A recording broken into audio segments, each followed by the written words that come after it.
Hello again, everyone, and welcome back to Reddit Aliens. I'm John, and as always, thank you so much for being here. Good topic for you today. Let's do it.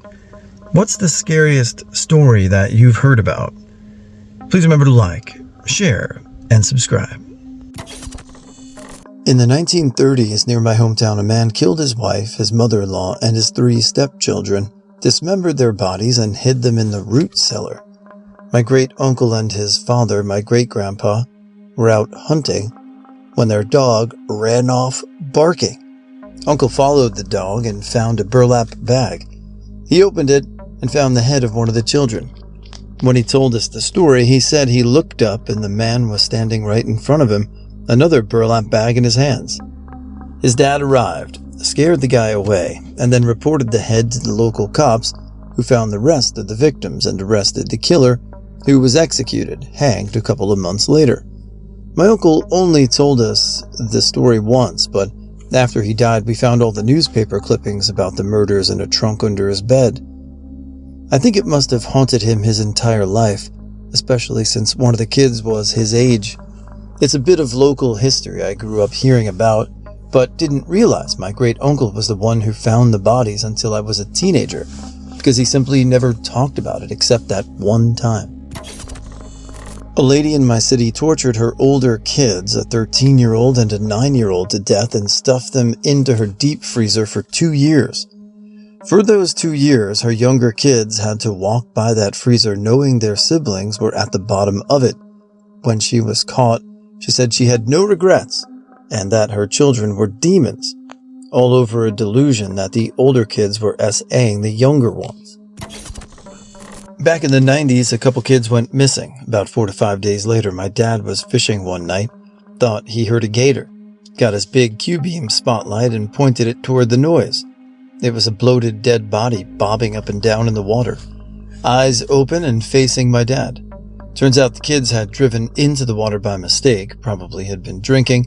They found the other body a few hours later after my dad called it in. My dad was so traumatized that he never went night fishing again and honestly didn't fish much at all after that.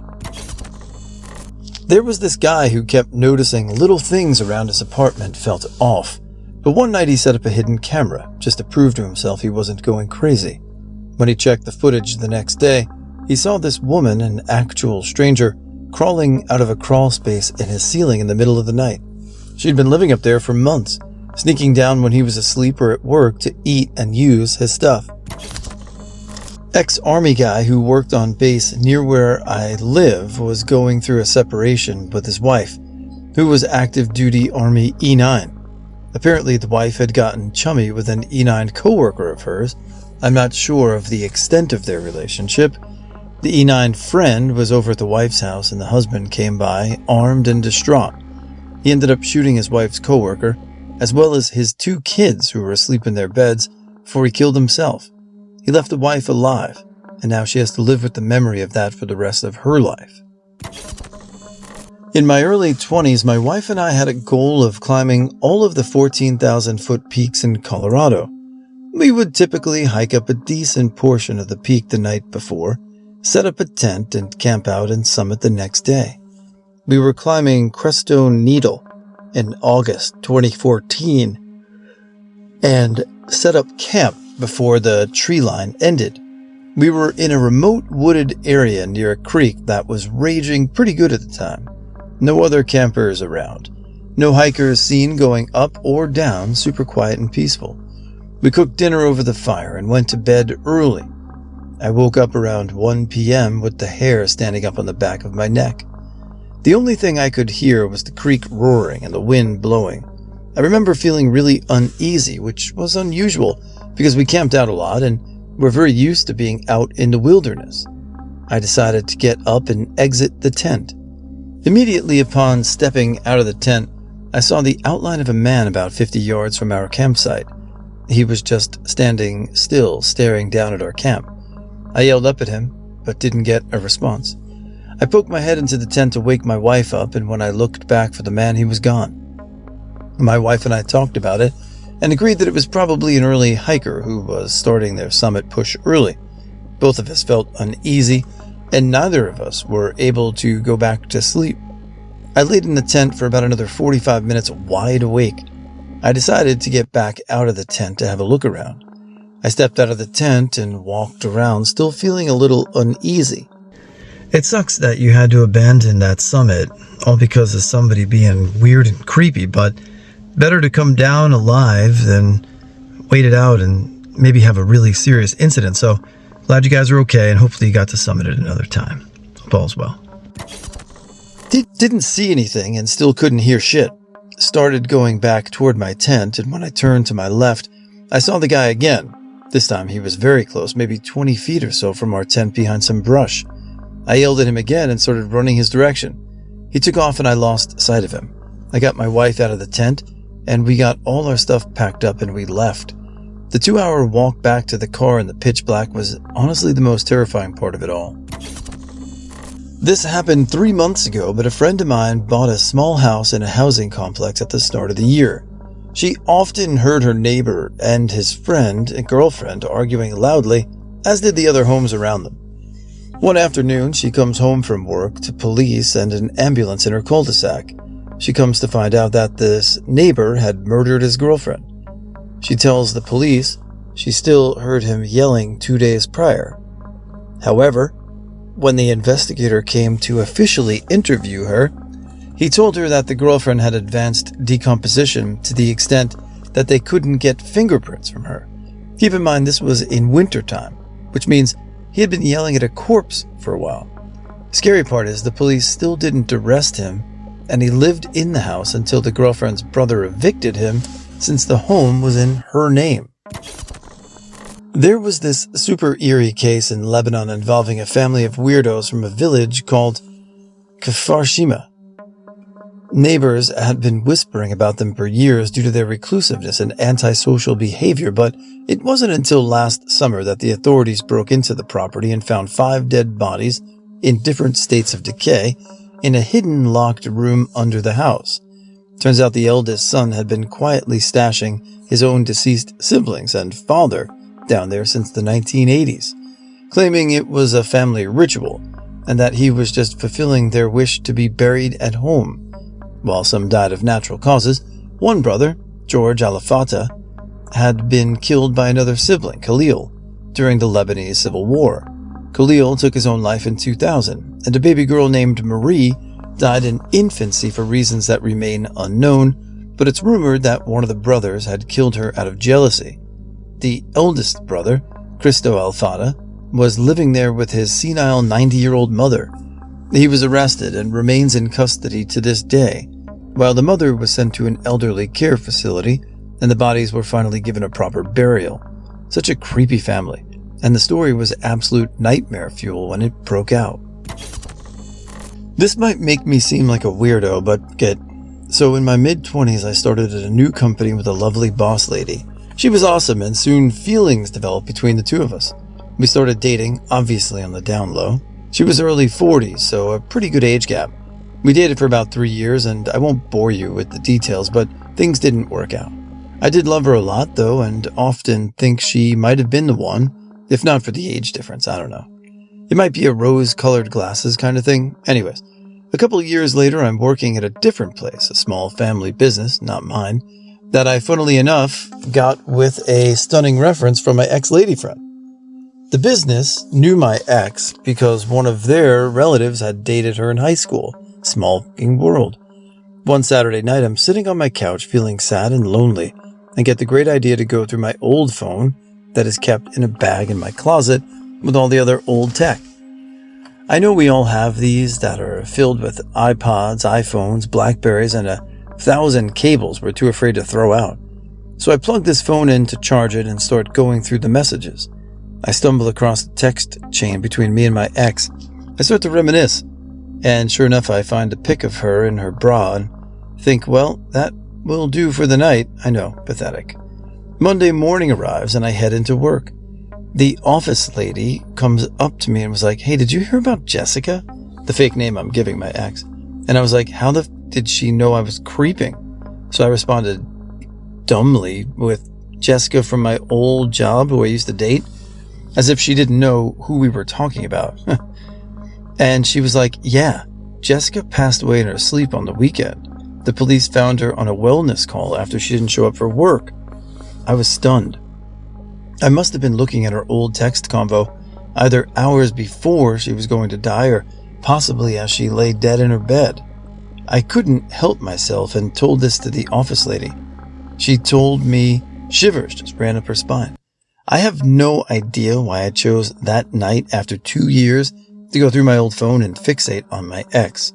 It was just something kinda calling me. My cousin died unexpectedly in 2016 of what we assume was an extremely aggressive cancer. He left behind his wife and 2 boys, aged 2 and a newborn. A couple years later, the wife entered a relationship with another guy, who by all accounts was a stand-up character for both her and the boys. In 2021, the wife died of what everyone assumed was COVID. The boyfriend had her cremated extremely quickly and offered to take full custody of her sons. It soon came out that he had been abusing the boys physically and sex. He skipped town. The boys were adopted by my cousin's sister, who brought them to see a child psychologist. When the therapist built enough rapport to ask the boys about the day their mother died, the boys proceeded to play act one person smothering another with a pillow. Meanwhile, the boyfriend was charged with the R of a minor relative, but the trial was delayed on a technicality and then dropped when the victim recanted. Last I heard, late 2021, he's an assistant pastor at a church in New Hampshire. You can wake up blind. Happened to me in 22. In short, I have a super rare disease called AZOOR. Best they can guess, my body's immune system attacked my eye's immune system. Yes, they're separate, and ate chunks of my retinas. It's still doing so, but not quite as vigorously as it did before I started seeing the results, which manifested as a sudden inability to see through my contacts or glasses. Anyways, I can still see a little bit out of the half of one eye at a strength of -11, but I woke up like that after 38 years of seeing 20/10 with contacts or glasses. Was definitely hard to adjust to. Oh, and since autoimmune loves to travel in packs, I now also have RA and psoriatic arthritis, and my diabetes is getting worse. Yay, I'm the queen of autoimmune. I'm assuming you mean ones we are kinda connected to in some way, so I'll go with one of those. I worked for a year or 2 at a chemical type company a long time ago, 90s I think, and they had a big announcement. The company wasn't doing quite as well as they'd hoped financially. One of the guys in the crowd was muttering how they'd better not be talking about layoffs, and of course, that's exactly what they did. So the guy who was muttering apparently went straight out to the parking lot where his truck was and got his rifle out and was immediately swarmed by police because they had always seen him as a bit of a concern, so they prepared for exactly that. Big thank you to whomever thought ahead that far, rather than just assuming it would be okay. This was before mass shootings were quite as popular as today. About 13 years ago, my sister came home from college for the summer. One day, she got a frantic phone call from one of her roommates. Turns out these girls were not worried in the slightest about locking the doors to the house. This roommate was taking a shower, got out of the shower, and was drying off when she heard a noise coming from the vent directly above her. She grabbed her phone and turned on the flashlight and pointed it up at the vent, and all she managed to see was an eyeball staring at her before she justifiably flipped out and sprinted out of the house in nothing but a towel.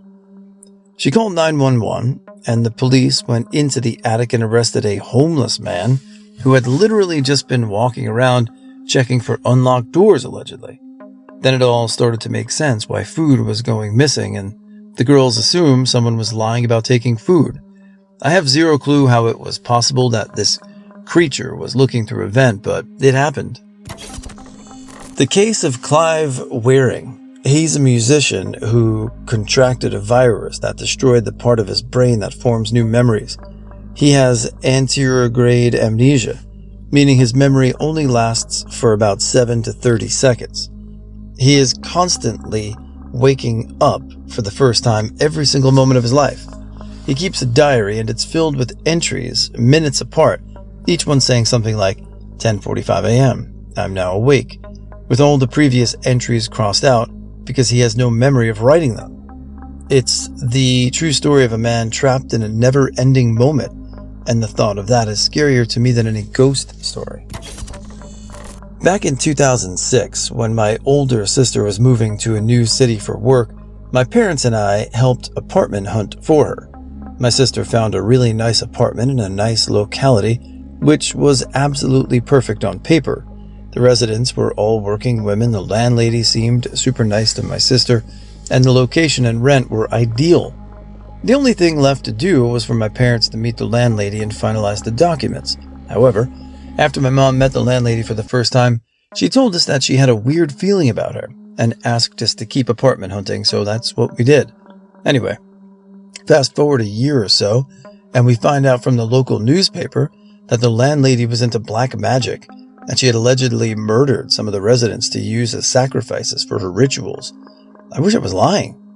Till date, it is one of the most terrifying things I've read.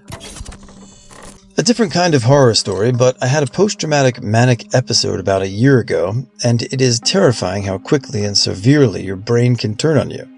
The episode manifested when I left my abusive ex-wife, was at art, and lost my job within 3.5 months of each other.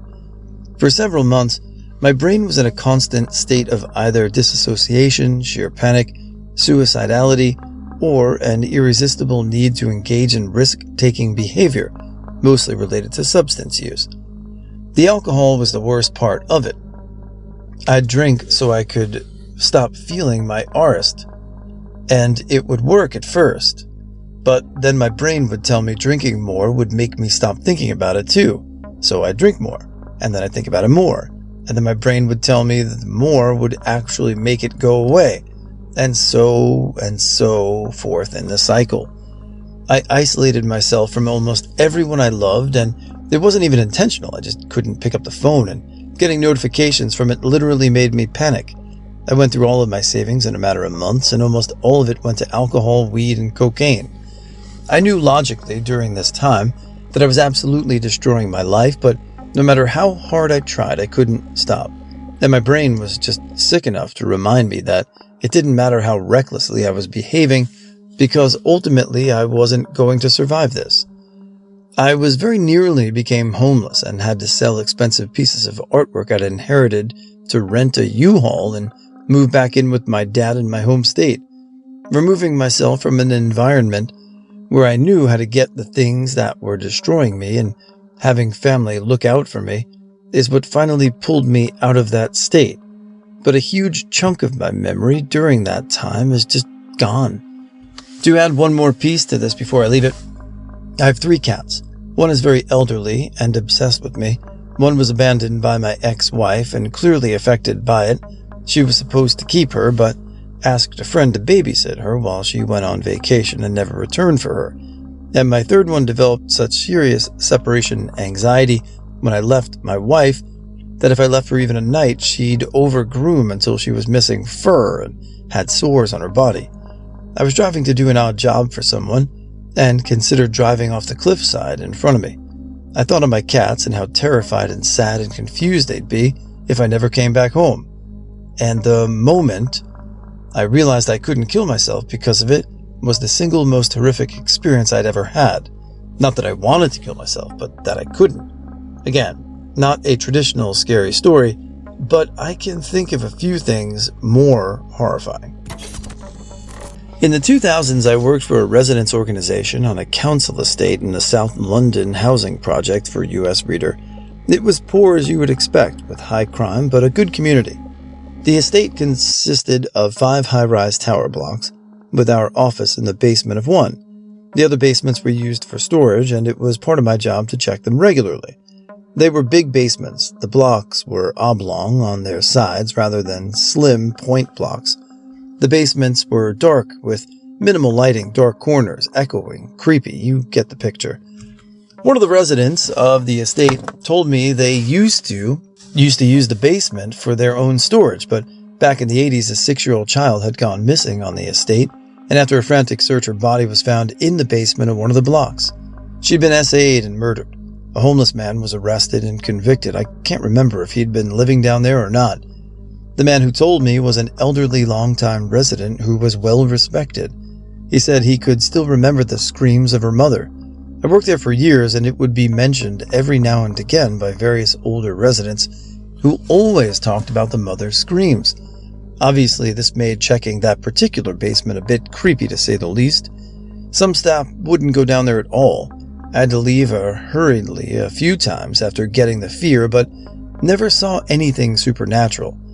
I searched the internet at various points looking for evidence of the story, but could never find anything. Then a few years ago, suddenly there it was. Probably the result of a newspaper putting their archives online.